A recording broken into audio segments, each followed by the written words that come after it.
Intutuking programa mituringan niyang PG. Kailangan ng antabe at gabering pengari karing kaya na ka naman albe.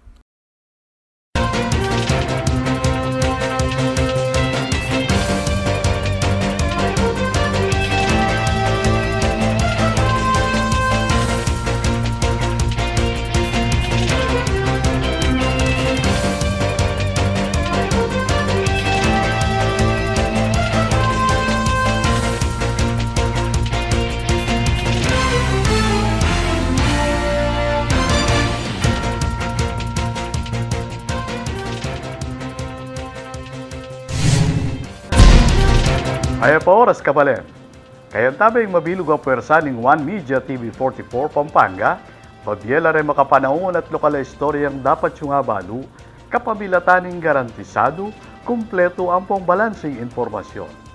Oreli po rin balitang may kalap gining Martis, January 9, 2024. Yako po Benny Ginto at iti News Force Pampanga.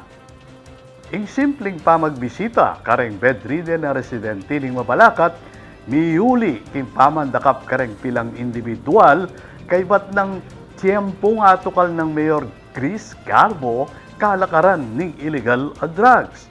Ay ning balita ng Patricia Mamangon. Ngening abak ning Martis, January 9, schedule ng Mayor Crisostomo Garbo ing puntalan at pasyalan lakabilyan reng bedridden na residente ning siyudad Mabalacat ketiking barangay Poblasyon. Pero kabang kasalungsungan ng lalakad ning alkalde at tiyempuana ing kalakaran ning illegal na droga nung nukarin ing mismong alkalde ing meni munang menyita king grupo dareng kilalakinan. Ano yan? Hoy! Hoy! Hoy! Wala may ita! Wala may ita! Wala may! Wala may! Wala may! Wala may! Wala may! Wala may! Boss! Wala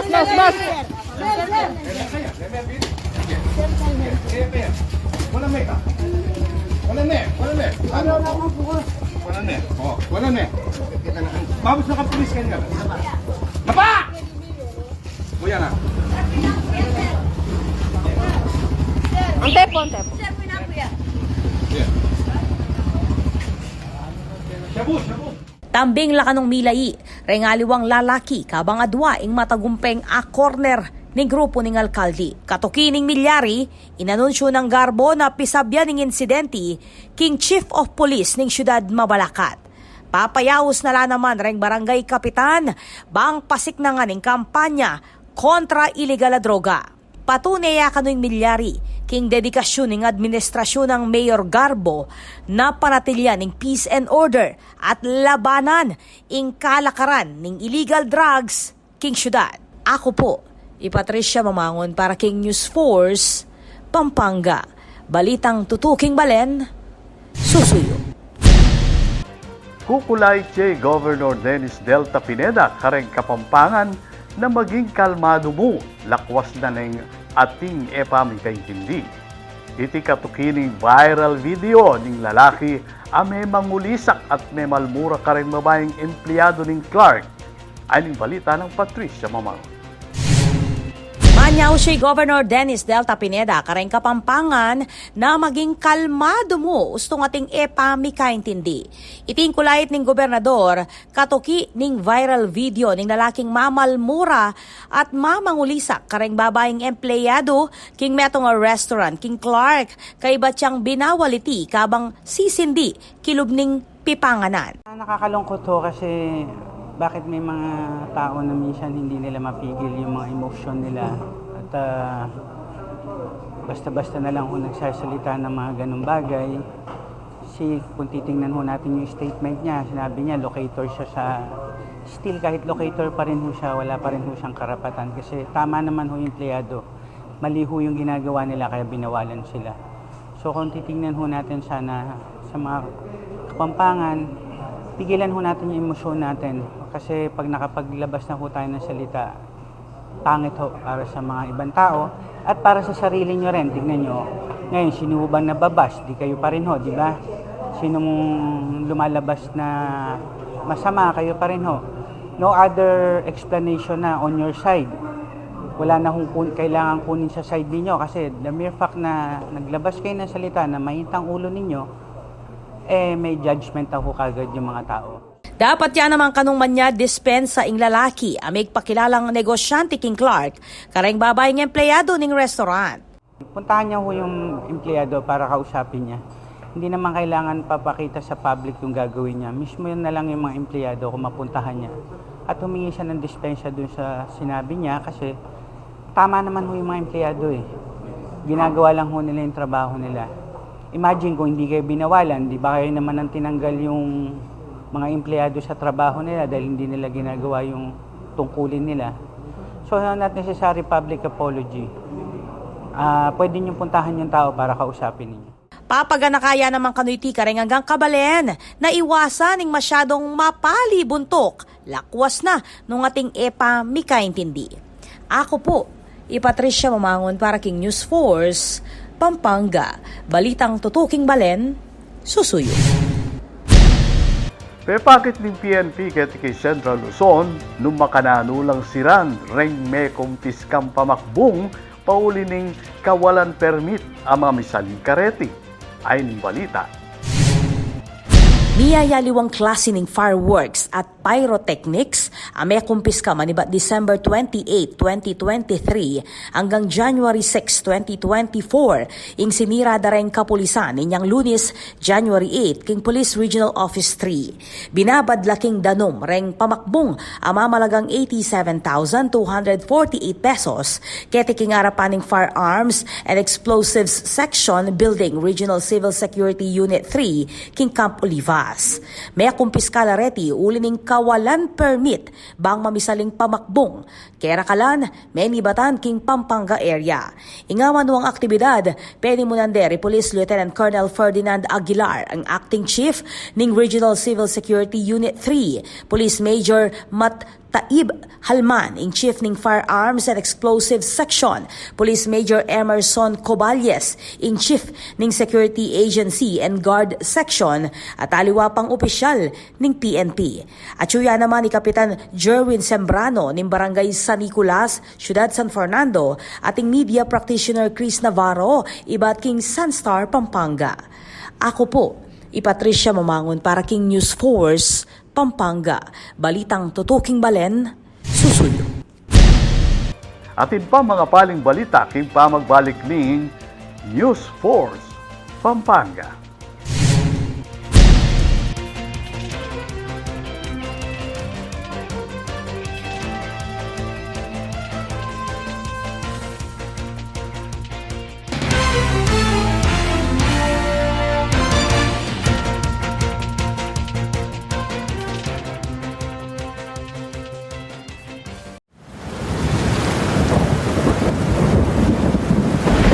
Kabalen ngening mamanuran, kailangan tamong pane makasadya.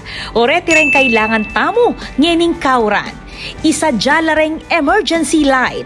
Mas masanting nung atin tamong emergency light a fully charged. Bang atin tamong agamit a sulu nung sakaling matda ing kuryente. Isadya naman ing debateryang radyo. Maulagang atin tamong transistor radio a debaterya. Bang manatili tamong ating impormasyon, iba't kareng miki upaya. King makanining paralan, panetamong updated at ligtas king posibleng peligro. I-save ya naman ning hotline number ning Spelapco, king numerong 045-961-2727. Keterin malyaring mouse at mag-report na anumang problema ang mikikaugnayan king serbisyo ning kakatamong kuryente. Manatili mo namang makabante king official Facebook page ning Spelapco bang updated ka ring maulagang anunsyo ampong power-related advisories. King Spelapco, mabilis ing aksyon, dekalidad ing serbisyo.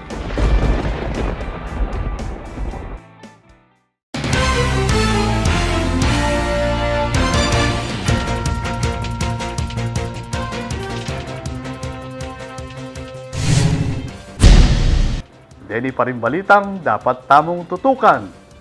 Maya pabalita po kareng customers ni Spelapco, uling pepalwal na ring bayong cellphone amalyaring i-text para kareng report at kutang keng electric company. Ay ning balita ng Patricia Mamangon. Para ka rin kabalentamong consumers ng San Fernando Electric Light and Power Company o SFELAPCO, malyari ng ipayabot reng report o kutang keng electric company kapamilataning text o short messaging system o SMS. Layo na niti, hindi na lang karagdagang alternatibo reng memalen king pa mag-report kareng line trouble at aliwa pang concern dikil king SFELAPCO.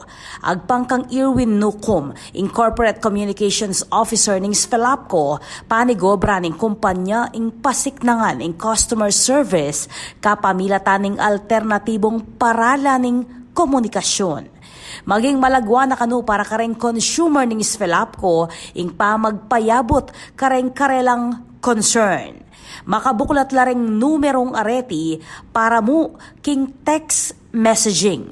Kukulay chay nukum kareng consumers na maulaga na gamitan lareng bayong cellphone numbers kareng tutong report o lehitimong kutang at iwasan reng spam messages bang mabilis ing pamamakibat kareng line trouble.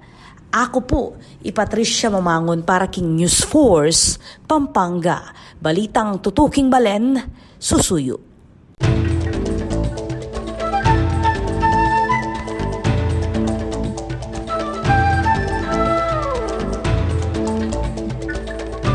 Kabalen ng pamangang Kapampangan ng pisasabihan, ela malyaring ela mabanggit ding putahing tugak o kaya kamaru, uling pangkaraniwan ng hilig dating pamangan di haputamo dakal klase ning animalis na napansin ning aliwang lahi nakikatamo namang kamanyaman iyang giyapan. Inganyad sad kareng Kapampangan inyang panawuning kasakitan at kaibat ng menyalantaning pamamakbong ning bulkang Pinatubo. Importante lang pamangan kareng Kapampangan deti. Aadobo dala, tinola, lelut, prito, betute at ngeni. Pati putahing pang restoran, susubukan na ring iluto gamit ing tugak. Nung balada ring tao keng aliwang lugal, para pareho lading tugak.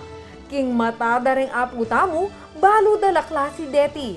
Ding ekakanan at tugak pepekat, amayayakit kareng plasdan, ilog at sapa. Ding tugak karag, amataba, butig-butig abalat. At inla namang klase deti, deng baner at karag gubat. Tugak tutu naman ng tamong Kapampangan kareng tugak akakanan na limitado kareng danuman ang pong plasdan at palasak niyang kauran. Bukod kareng tugak, kilala mo rin kayong pamaglutong reptilya ding kusinerang Kapampangan. Makagawa lang putahe kareng pawu o pagong, tuwartaras, lupisak ang pong lubingan. Kilala rin ding aputamo kareng mga galing amaglutong barag. Ding eksoktikong pamangan ing memyekule king kusinang Kapampangan. Pero migit keti patunay mo iti na ring aputamo agyudang kumabye nung nano hingating ikarelang paligid.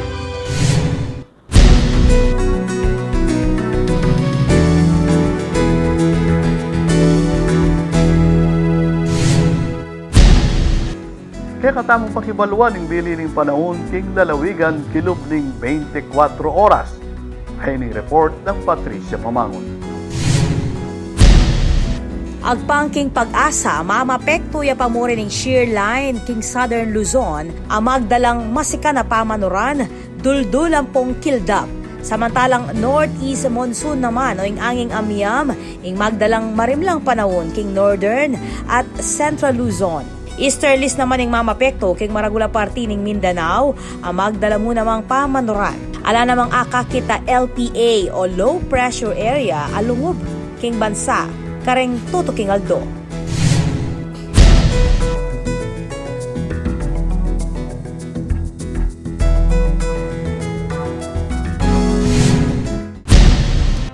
Kabalen maging partika king pamagbalita keti king News Force Pampanga. Nanumang kaganapan, isyo reklamo king kayong lugar, manyari mong ikwento o isumbong kapamilatan na rin numerong mayakit king kayong screen. Mayari mo namang mag-post kay kaming Facebook account. Panalakaran ng News and Public Affairs Team ng One Media TV 44 Pampanga, nga dinan kayong mata sa kalidad ng lokal na pamagbalita bilang panatang serbisyo ka rin sa Blang Kapampangan. Ailben nyo lang ining Martis, remekala pa istorya, ketiking probinsya. Yaku po Ibeni Ginto at iti ing News Force Pampanga. Balitang tutu, Kimbalen, Susuy.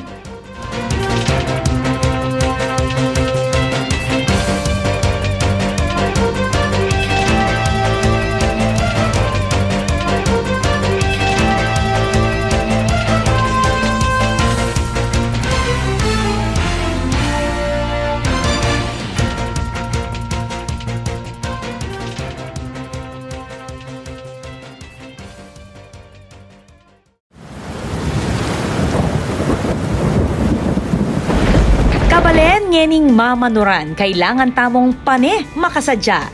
Oreti rin kailangan tamo ngening kauran. Isadya la ring emergency light. Mas masanting nung atin tamong emergency light a fully charged. Bang atin tamong agamit a sulu nung sakaling matda ing kuryente. Isadya naman ing debateryang radyo. Maulagang atin tamong transistor radio a debaterya. Bang manatili tamong ating impormasyon, iba't kareng miki upaya. King makanining paralan, panetamong updated at ligtas king posibleng peligro. I-save ya naman ning hotline number ning Spelapco, king numerong 045-961-2727. Keterin malyaring mouse at mag-report na anumang problema amiki kaugnayan king serbisyo ning kakatamong kuryente. Manatili mo namang makabante king official Facebook page ning Spelapco bang updated ka ring maulagang anunsyo ampong power-related advisories. King Spelapco, mabilis ing aksyon, dekalidad ing serbisyo.